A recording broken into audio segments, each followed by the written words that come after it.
There were 7 children in the family when we set out with Mother for California. Fred was the baby and was train sick all the way from Niagara Falls to the Golden Gate. Lil, the next to youngest, had broken a bone in her foot 3 weeks before and had to stay in her berth. Mother was expecting another baby in 3 months and didn't always feel too well herself. The chance to return with her children to her parents' home meant more to Mother than any of us realized, and she was anxious to show us off in the best possible light and to have her family approve of us. "I know you're going to be good and quiet and do what your grandparents and your aunts and uncles tell you," Mother kept saying. "You want to remember that they're very affectionate, but they're not accustomed to having children around anymore. They're going to love you, but they're not used to noise and people running around." Mother had spent a good bit of money buying us new outfits so that we could make a good impression in California, and she thought she ought to economize on train accommodations. We were jammed, 2 in a berth, into a drawing room and 2 sections. She brought along a sterno cooking outfit and 2 suitcases of food, mostly cereals and graham crackers. We ate almost all of our meals in the drawing room, journeying to the dining car only on those infrequent occasions when Mother yielded to our complaints that scurvy was threatening to set in. She spent most of her time trying to make Lil comfortable and trying to find some kind of milk that would stay on Fred's stomach. She had little opportunity to supervise the rest of us, and we wandered up and down the train, sampling the contents of the various ice water tanks, peeking into berths, and in the case of Frank and Bill, turning somersaults and wrestling with each other in the aisles. At each stop, Mother would leave Anne in charge of the broken foot and upset stomach department, while she rushed into the station to buy milk, food, and sterno cans. The rest of us would get off the train to stretch our legs and see whether a new engine had been switched on.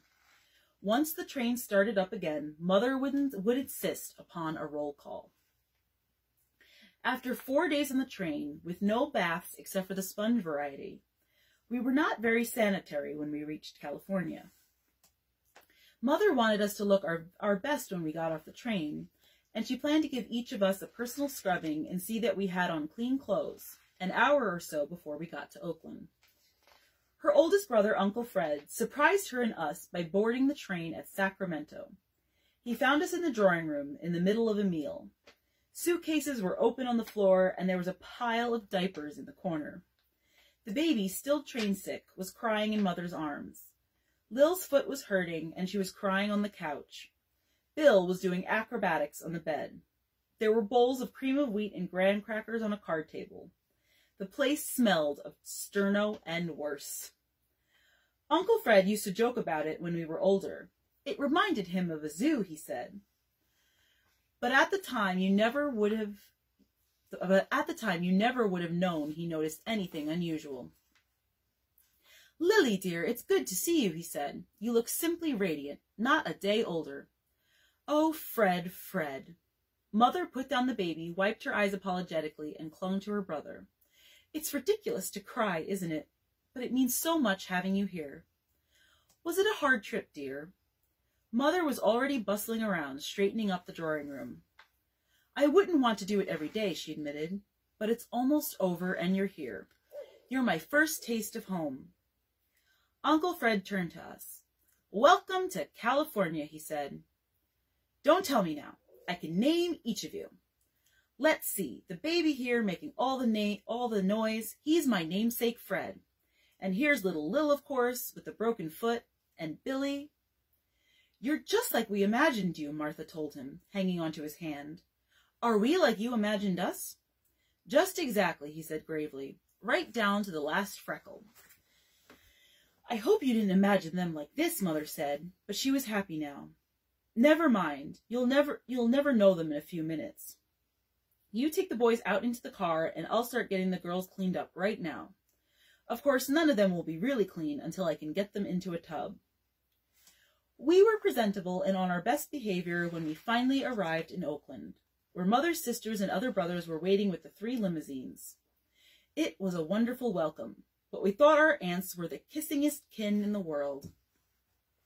"They must think we're sissies," whispered Bill, who was 5 and didn't like to be kissed by anyone except Mother, and only then in the privacy of his boudoir. "Lily, dear, it's good to see you, and the dear children," they kept repeating. Each of us had a godparent among Mother's brothers and sisters, and now the godparents began sorting us out. "Here, little Ernestine, you come with me, dear," said Aunt Ernestine. "Come, Martha, dear," said Aunt Gertrude. "You are mine." "Give me your hand, Frank, dear," said Aunt Eleanor. "Dear this and dear that," Bill whispered scornfully. "Where's dear Billy?" asked Aunt Mabel. "Right here, dear," said Bill. But Bill, like the rest of us, felt happy and warm inside because of the welcome. The aunts led us over to the automobiles, where Henriette, in black puttees and with a stiff-brimmed cap tucked under his arm, was standing at rigid attention. Uncle Frank and Uncle Bill got behind the wheels of the other 2 machines. The glassed-in cars seemed formal and luxurious as we drove from the station to 29th Street, and Henriette managed to remain at attention even when sitting down. We wondered what Dad would say about Henriette. Certainly rigid attention wasn't the most efficient way to drive an automobile. Anyone with half an eye could see the posture was fatiguing to the point of exhaustion. It was some class, though. Frank and Bill started to crank down the windows so that they could put out their hands when we turned the corners, but Anne and Ernestine shook their heads. "And the first one who hollers roadhog is going to get a punch in the nose," Ernestine whispered. Mother's father and mother, Papa and Grossie, we called them, were waiting for us on the steps of the house. We thought they were picture book grandparents. Papa was tall, lean and portly, with a Gates Ajar collar, string tie, and soft white mustache. Grossie was short and fragile, with a gray pompadour and smiling brown eyes. Grossie kissed us and called us dears.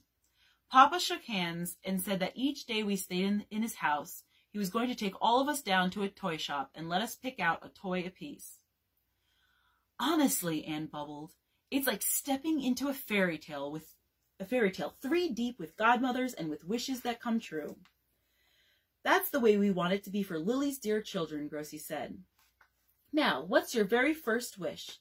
Tell me, and I'll see if I can make it come true." That was easy. After 4 days of Mother's drawing-room cookery, with only infrequent trips to the dining car, what we wanted most was something good to eat, a real home-cooked meal. "I hate to say it after the way Mother's been slaving over a hot sterno can," said Ernestine, "but we're starving."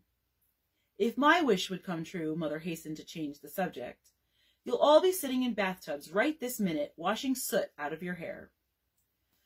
Grossie said we were going to have a big dinner in about an hour and a half, and that she didn't want to spoil our appetites. "How about just a little snack right now?" she suggested. "How about just a little snack right now?" she suggested, "and then baths and dinner. How about some graham crackers with milk? I know how much little children like graham crackers, and we have a great big supply of them." The mention of graham crackers took away our appetites, and we said we'd skip the snack and get our baths. "Such dear children," Grossie squeezed us. "They want their dear mother's wish to come true." And that is the end of Chapter 8, and tomorrow night we will continue with Chapter 9. Have a good night, everyone.